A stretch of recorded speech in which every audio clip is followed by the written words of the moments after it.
এমন একজন নবীকে পেলাম যার সব কিছু সুন্দর, যার সব কিছু শ্রেষ্ঠ, তার সব সুন্দর, সব সুন্দর।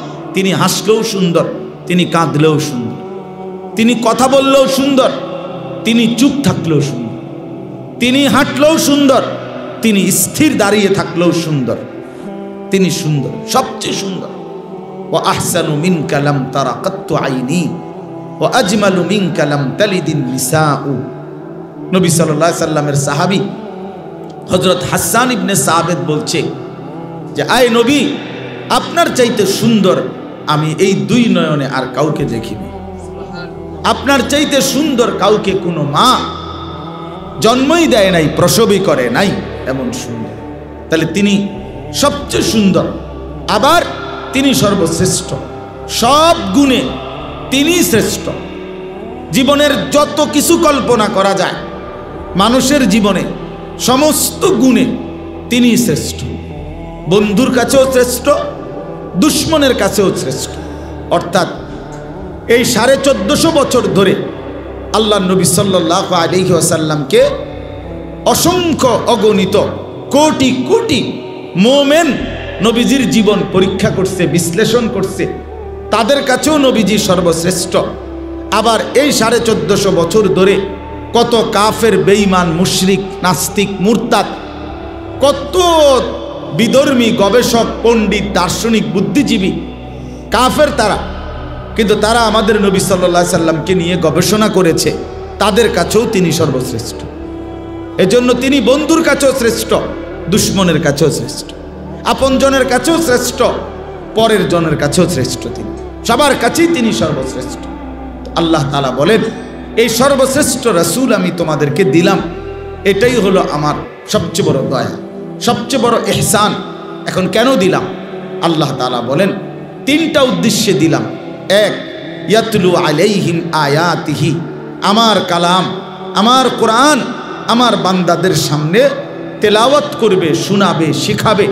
কোরআন তেলাওয়াত করবে, কোরআন শিখাবে, কোরআনের তেলাওয়াত উচ্চারণ করাবে, বিশুদ্ধ তেলাওয়াত করাবে। এইটা আমার রাসূলের মূল মাকসাদ। 2 নাম্বার, ওয়ায়ুযাক্কিহিম, এইটা বলার জন্য আমি বলছি। নবী সাল্লাল্লাহু আলাইহি সাল্লামের দ্বিতীয় দায়িত্ব, আল্লাহ তাআলা বলেন 23 বছরে আমি আমার রাসূলকে দিয়ে কি করলাম, কেন পাঠাইলাম? দ্বিতীয় জিম্মাদারি হলো ওয়ায়ুযাক্কিহিম, তিনি আমার বান্দাদের অন্তর পবিত্র করবেন, তাজকিয়া করবেন, ইসলাহ করবেন, সংশোধন করবেন। আমার বান্দাদের অন্তর থেকে সমস্ত মন্দ আখলাক, সমস্ত মন্দ স্বভাব দূরীভূত করে উত্তম স্বভাব দ্বারা সুসজ্জিত করে দিবেন, আখলাক দ্বারা সাজিয়ে দিবেন, জিন্দিগির দিলটা পরিশুদ্ধ করে দিবেন। এটা হলো তাজকিয়া। এটা নবী সাল্লাল্লাহু আলাইহি সাল্লামের 23 বছরের অন্যতম মিশন, দায়িত্ব। আর 3 নাম্বার হলো ওয়ায়ুআল্লিমুহুমুল কিতাবা ওয়াল হিকমা। আল্লাহ তাআলা বলেন তৃতীয় দায়িত্ব হলো, কেন আমি নবীকে দিলাম? তৃতীয় জিম্মাদারি হলো কোরআন এবং সুন্নাহর আলোকে আমার বান্দাদের পুরা জীবন তিনি হাতে কলমে শিখিয়ে দেবে, গঠন করে দিবে, জীবন গঠন করবে, এই উদ্দেশ্যে। তাহলে আমাদের প্রিয় নবী সাল্লাল্লাহু আলাইহি সাল্লাম এই পৃথিবীতে আসছেন 3টি মহৎ উদ্দেশ্যে। 1 নাম্বার, কোরআনুল কারীমের তেলাওয়াত উম্মতের সামনে পেশ করবেন, বিশুদ্ধ তেলাওয়াত উম্মতকে শিখাবেন, এই উদ্দেশ্যে। 2 নাম্বার, সমস্ত ইমানদার উম্মতের অন্তরকে সমস্ত মন্দ স্বভাব থেকে দূর করে উত্তম স্বভাব দ্বারা সাজিয়ে দেবেন। 3 নাম্বার, কোরআন এবং সুন্নাহর আলোকে আল্লাহ তাআলার পছন্দ মাফিক জিন্দিগি হাতে কলমে প্র্যাকটিক্যাল তালিম শিখিয়ে দিবেন। প্রত্যেকটা জীবনের হাসি, কান্না, আনন্দ, বেদনা, রাত দিন, একাকী, প্রকাশ্য, ঘর সংসার, দেশ জাতি রাষ্ট্র রাজনীতি, একাকী জীবন, ব্যক্তিগত বিষয়, ওযু, ইস্তেঞ্জা, বসরা, পায়খানা, এরপরে স্বামী স্ত্রী, রাতের দিনের যাবতীয় বিষয়াদি, সকল বিষয় একেবারে একটা সুই একটা সুতা। আল্লাহ নবী সাল্লাল্লাহু আলাইহি সাল্লাম শিখাইছেন যে এই গ্লাসের পানি, নবী সাল্লাল্লাহু আলাইহি সাল্লাম শিখিয়েছেন উম্মতকে যে তিনি 3 ঢোকে 3 নিঃশ্বাসে পানি পান করতেন। প্রতিটা নিঃশ্বাস গ্লাসের মধ্যে ফেলতেন না, নিঃশ্বাস বাহিরে ফেলতেন। লা ইয়াতানাফাসু ফিল ইনা, আল্লাহ নবী সাল্লাল্লাহু আলাইহি সাল্লাম পাত্রে, গ্লাসে, জগে, মগে নিঃশ্বাস ফেলতেন না, এবং 3 নিঃশ্বাসে কমপক্ষে পানি পান করতেন। এরপরে আরো বেশি হইতে পারে, কিন্তু কমপক্ষে 3 নিঃশ্বাসে পান করতেন। তাহলে কি বোঝা গেল? বোঝা গেল আল্লাহ নবী সাল্লাল্লাহু আলাইহি সাল্লাম উম্মতের নিঃশ্বাসটা কেমনে ফেলবে এটাও ঠিক করে দিছে, এটাও ঠিক করে দিছে, নিঃশ্বাস পর্যন্ত ঠিক করে দিছেন। ঘর বাহির, ওযু, ইস্তেঞ্জা, টয়লেট, বাথরুম, পেশাব, পায়খানা, রাত দিন, একাকী, প্রকাশ্য, জীবনের সকল অঙ্গনে, জীবনের প্রতিটা পদক্ষেপে, একেবারে আদনা থেকে আদনা, ছোট থেকে ছোট, বড় থেকে বড়, সব ব্যাপারে, সব বিষয়ে তিনি সর্বোচ্চ সুমহান আদর্শ কোরআন সুন্নাহর আলোকে আল্লাহ তাআলা কি চাচ্ছেন, জান্নাতের উপযোগীটা কেমন হইলে হবে, আখিরাতের মুক্তি কিভাবে মিলবে, ডান হাতে আমলনামা কিভাবে আসবে, ফুল সিরাত কিভাবে বিদ্যুতের মতো পার হবে, অর্থাৎ আখিরাত এবং জান্নাতের উপযোগী আল্লাহ যা চাইছেন তার শতভাগ প্র্যাকটিক্যাল আল্লাহর নবী সাল্লাল্লাহু আলাইহি সাল্লাম সাহাবায়ে কেরামের মাধ্যমে উনাদের কাছে নবী সাল্লাল্লাহু আলাইহি সাল্লাম শিখিয়ে দিয়েছেন। এটাই নবী সাল্লাল্লাহু আলাইহি সাল্লামের মিশন ছিল।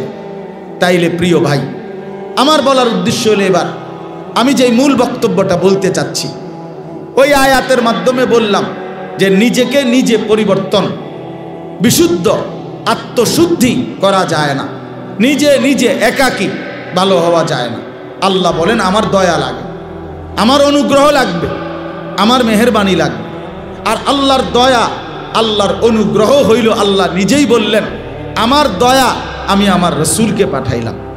তাহলে আমার রসুলকে দিয়ে ওই যেই উদ্দেশ্য তাজকিয়া, অন্তর পরিশুদ্ধ করা, আত্মা বিশুদ্ধ করা, এটা আমি আল্লাহ আমার বন্ধুকে দিয়ে করাইলাম। তাইলে এখন আমাদের দায়িত্ব কি? আমাদের দায়িত্ব হলো 2টা কথা। 1 নম্বর কথা হলো আত্মশুদ্ধি বাস্তবিক অর্থে আমাদের প্রত্যেকের জন্য ফরজে আইন, অর্থাৎ নিজের অন্তরকে মন্দ স্বভাব থেকে পবিত্র করা, উত্তম স্বভাব দ্বারা সজ্জিত করা নিজেকে মুসলমান হিসাবে, এটা আমাদের জন্য বাধ্যতামূলক দায়িত্ব। এটা খামখেয়ালি বিষয় না, খামখেয়ালি বিষয় না। লোকের সামনে অথবা কখনো কখনো কারো সামনে একটু ভদ্রতা দেখাইলাম, একটু সুন্দর 2টা বাক্য বললাম, এটাকে আখলাক বলে না, এটাকে আখলাক বলে না ভাই, আখলাক বলে না। আঙ্কেলের সামনে আপনি, ভাই তোমার অসুবিধা হলে চেয়ারে বসো, চেয়ার নাও, আছে চেয়ার আছে তো নেও, সমস্যা নাই, চেয়ার নাও। তুমি বারবার মাথা উঠাইলে অন্যদের কষ্ট হয়, আর নয়তো এমনি বসো আসন ধরে, যেমনি সুবিধা হয়। তো এই জন্য বললাম এটা জরুরি, আমার এটা আমার দায়িত্ব। আল্লাহ তাআলা কোরআনুল কারীমের মধ্যে বলছেন কাদ আফলাহা মান তাযাক্কা, সফল হয়েছে সে, মান তাযাক্কা, যে তার অন্তরকে পবিত্র করেছে। আল্লাহ বলছেন 14টা কসম করে, কোরআনুল কারীমের মধ্যে অনেক কসম আছে, কসম আল্লাহ কসম করে করে বলছেন। তন্মধ্যে একটা সূরাতে আল্লাহ তাআলা 14টা কসম করছে একসাথে, একসাথে।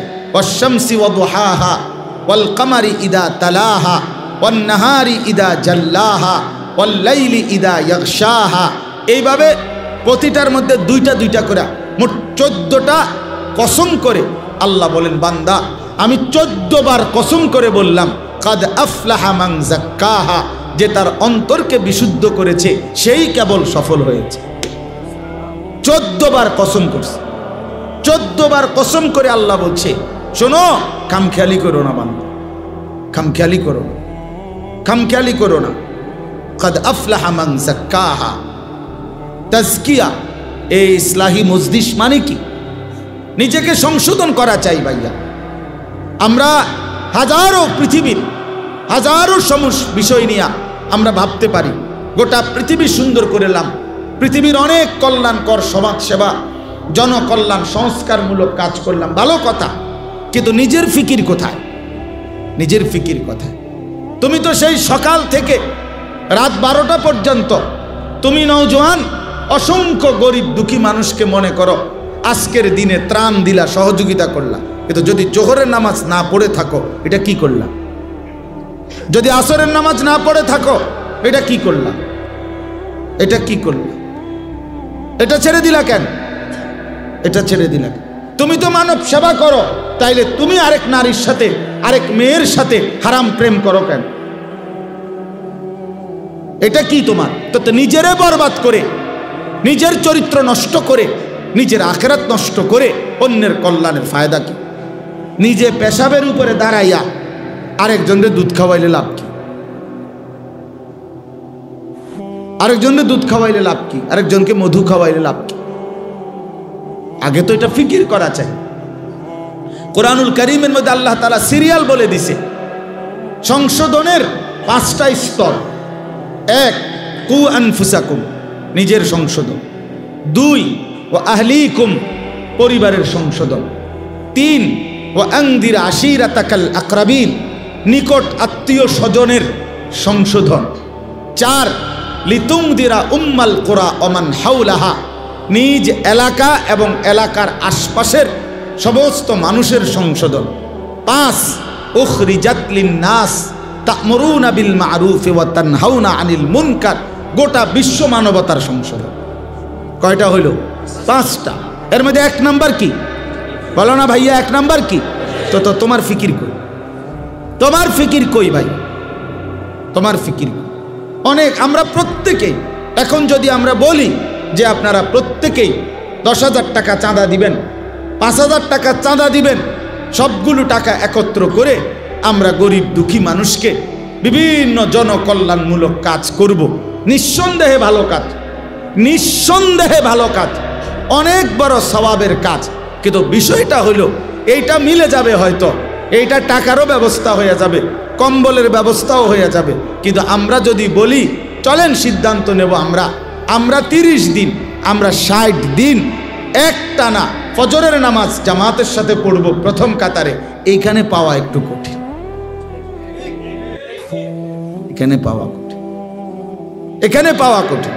আল্লাহর কসম, আমার কথা হলো এইটা, আমার এই মাকসাদ শুধু এইটা যে হ্যাঁ ভাইয়া, মানবের সেবা, মানুষের কল্যাণ, মানুষের উপকার অবশ্যই জরুরি, ভালো কাজ, কিন্তু নিজের সংশোধন আরো বেশি জরুরি, আরো বেশি জরুরি।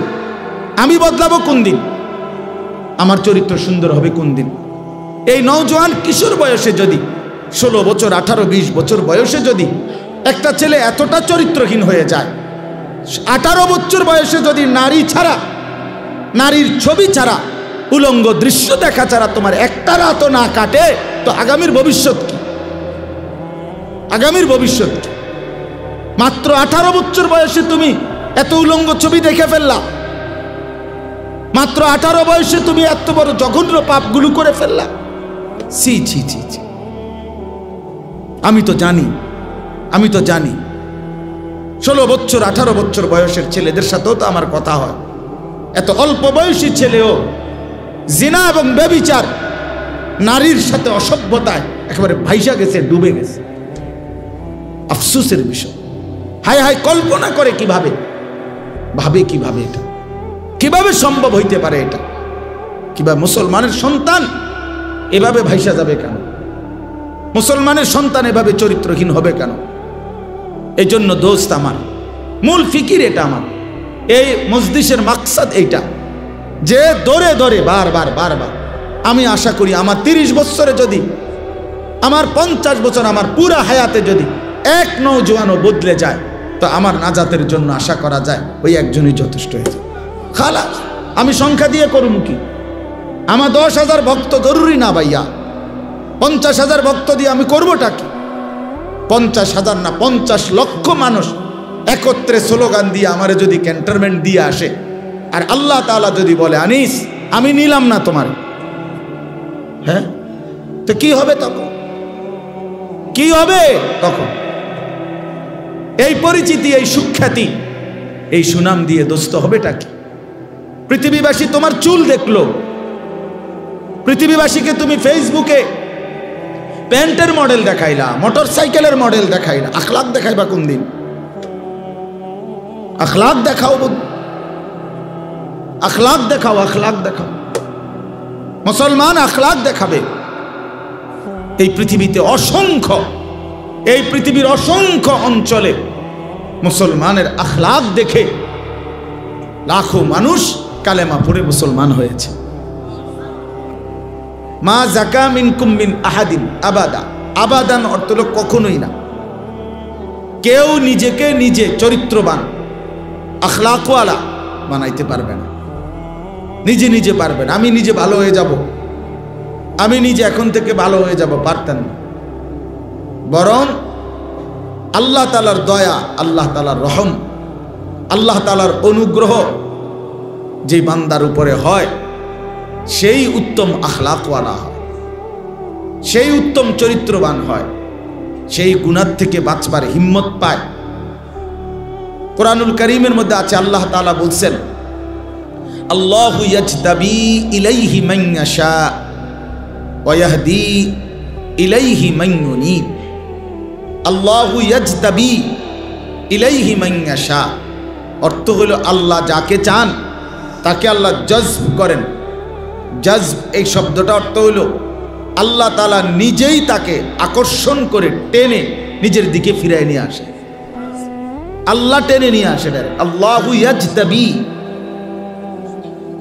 সাইয়্যিদুনা ওমর রাদিয়াল্লাহু তাআলা আনহুকে আল্লাহ তাআলাই জজব করেছেন, অর্থাৎ আল্লাহ তাআলাই কুফরির রাস্তা থেকে আল্লাহ নবী সাল্লাল্লাহু আলাইহি সাল্লামকে হত্যা করতে রওনা দিছে, হাতে তলোয়ার, প্রচন্ড রাগ, চোখে মুখে লাল, এবং মক্কার কুরাইশদেরকে বলছে, তোমরা গিয়ে কাবা ঘরের সীমানায় দাঁড়াও, আমি মুহাম্মদের কল্লা নিয়ে আসতেছি। নাউযুবিল্লাহ। এরকম উত্তেজিত যুবক, এরকম উত্তেজিত তরবারি হাতে, উন্মুক্ত তরবারি নিয়ে যিনি রওনা দিলেন, তো যাচ্ছেন তো নবী সাল্লাল্লাহু আলাইহি সাল্লামকে হত্যা করতে, এক মহা পাপের উদ্দেশ্যে। কিন্তু আল্লাহ তাআলার পছন্দ হয়েছে। আল্লাহ বলছেন, আমি তোমাকে এই মুহূর্তেই হেদায়েত দেব, এই চলমান অবস্থাতে হেদায়েত দেব। তো আল্লাহ তাআলা জজব করে, আল্লাহ যেন টেনে হযরত ওমর রাদিয়াল্লাহু তাআলা আনহুকে তৎক্ষণাৎ এই পথেই, এই অবস্থাতেই আল্লাহ তাআলা তাকে কালেমার দৌলত দিয়ে নবী সাল্লাল্লাহু আলাইহি সাল্লামের কাছে যখন এনেছেন, লম্বা ঘটনা, মানে আমি শুধু বুঝাইতে চাচ্ছি যে যখন এনেছেন আল্লাহ নবী সাল্লাল্লাহু আলাইহি সাল্লাম এর সামনে সাহাবীরা যারা ছিল, কিতাবের মধ্যে আছে যে ওমর রাদিয়াল্লাহু তাআলা আনহুকে দেখেই সাহাবায়ে কেরাম দাঁড়ায় গেছে, প্রত্যেকেই তরবারি খাপের মধ্যে হাতে লাগাইছে, অর্থাৎ তারা বুঝছে ওমর এখন নবীজিকে আক্রমণ করবে, এজন্য ওনারাও দাঁড়ায় গেছে রেডি হয়ে। কিন্তু আল্লাহ নবী সাল্লাল্লাহু আলাইহি সাল্লাম বলছেন, তোমরা থামো, আমি তার চেহারার মধ্যে ঈমানের নূর দেখতে পাচ্ছি, থামো, আসতে দাও তাকে। তো ওমর রাদিয়াল্লাহু তাআলা আনহু আসছেন,